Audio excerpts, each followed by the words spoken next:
Assalamualaikum warahmatullahi wabarakatuh.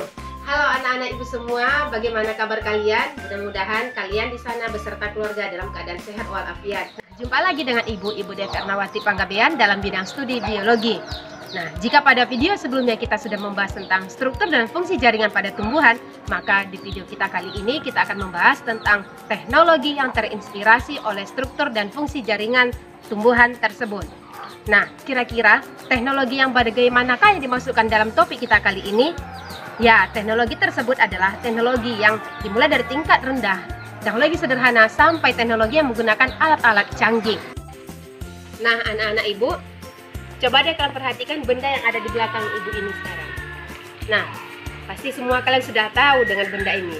Ini adalah batu bata atau yang sering kita sebut sebagai batako. Nah, kira-kira apa ya kaitan antara benda ini dengan materi yang kita bahas hari ini? Ya, kaitan antara benda ini, batu bata ini dengan materi yang kita bahas hari ini adalah bagaimana cara atau teknik pemasangan batu bata dalam suatu bangunan. Jadi, teknik pemasangan batu bata ini terinspirasi dari struktur jaringan tumbuhan.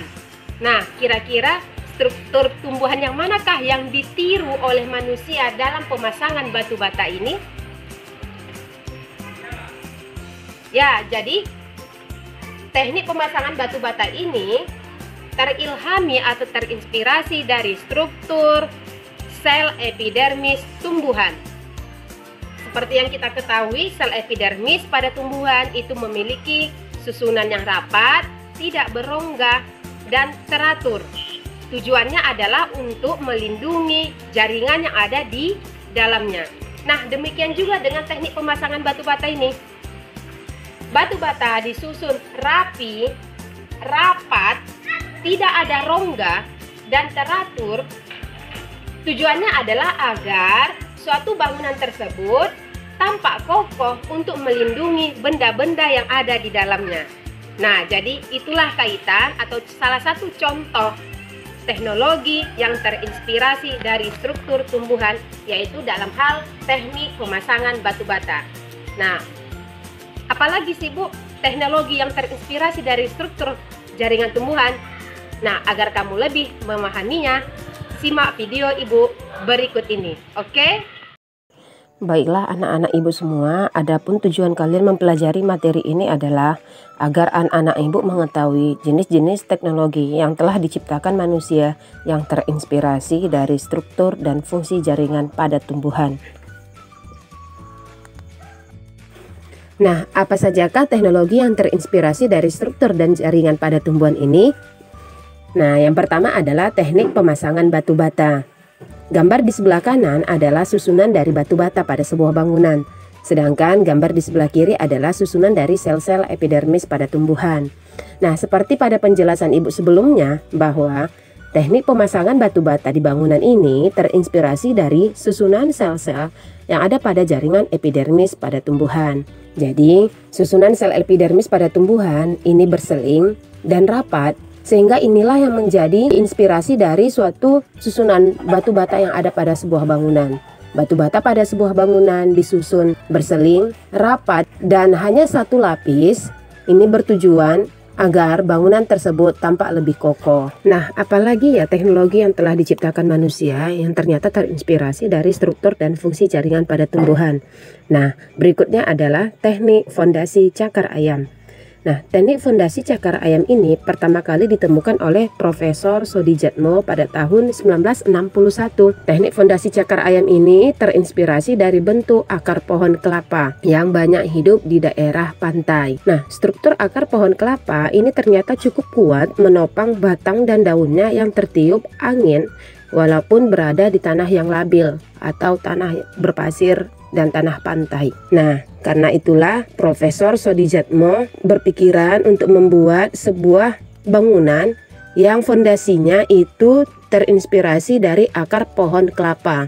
Nah, jadi teknik fondasi cakar ayam yang terinspirasi dari akar pohon kelapa ini telah banyak digunakan di beberapa tempat dalam membangun sebuah bangunan. Nah, selanjutnya anak ibu adalah teknik panel listrik tenaga surya. Nah, gambar yang ada di bawah ini mungkin sudah sering kamu lihat ya. Paling sering ini kita temukan pada perempatan atau pertigaan ataupun pada persimpangan jalan yang di situ ada traffic light-nya atau lampu pengatur jalan. Nah, beberapa sudut kota sudah menggunakan panel listrik ini untuk penghasil listrik pengatur jalan. Nah, jadi teknik panel listrik tenaga surya ini terinspirasi dari organ daun yang mempunyai klorofil untuk menangkap gelombang cahaya. Nah, masih ingat kan bahwa pada organ daun itu ada satu jaringan yang banyak mengandung klorofil yang disebut dengan jaringan parenkim palisade atau parenkim tiang. Nah, jadi panel pembangkit listrik tenaga surya ini memiliki suatu bagian yang disebut dengan fotovoltaik. Nah, yang dapat mengubah energi cahaya secara langsung menjadi energi listrik. Jadi, pemanfaatan panel listrik tenaga surya ini dapat menghemat pemakaian listrik. Dan yang terakhir adalah teknik pembuatan air mancur. Kira-kira dari mana ya pembuatan air mancur ini terinspirasi? Baik anak-anak ibu, pembuatan air mancur ini terinspirasi dari konsep kapilaritas pada jaringan silem. Nah, lihatlah gambar yang ada di bagian bawah. Silem dengan seludang-seludangnya ini bisa menaikkan air dari bawah ke atas. Masih ingat dengan jaringan silem kan anak-anak ibu? Oke. Daya kapilaritas pada jaringan silem ini memungkinkan akar dan batang pada tumbuhan dapat menyerap air naik melawan gaya gravitasi bumi. Jadi, daya kapilaritas ini dapat terjadi oleh adanya sifat adhesi dan kohesi pada jaringan. Dan inilah yang diadaptasi oleh manusia untuk membuat air mancur. Oke, coba anak-anak ibu lihat di sekitarmu. Kira-kira teknologi apa lagi ya yang bisa terinspirasi dari struktur, jaringan, atau organ pada tumbuhan? Atau mungkin anak-anak ibu bisa melihat struktur atau jaringan organ pada tumbuhan dan kamu bisa terinspirasi untuk menciptakan teknologi apa yang ingin kamu ciptakan di masa depan. Nah, demikianlah pembahasan dari ibu mengenai teknologi yang terinspirasi dari struktur jaringan pada tumbuhan. Nah, demikianlah pemaparan dari ibu untuk hari ini. Tentu saja video ibu ini masih banyak terdapat kekurangan dan kelemahannya. Karena selain dari ini, masih banyak terdapat teknologi-teknologi yang diciptakan oleh manusia yang terinspirasi dari struktur jaringan tumbuhan. Mohon maaf atas segala kekurangannya. Terima kasih atas perhatiannya. Assalamualaikum warahmatullahi wabarakatuh. Nah, setelah anak-anak ibu menyimak video ibu tadi, saatnya kita masuk ke sesi berikutnya, yaitu kuis. Nah, kuis ini bertujuan sebagai latihan yang harus kamu kerjakan. Kuis ini berisi beberapa poin atau pertanyaan yang harus kamu kerjakan.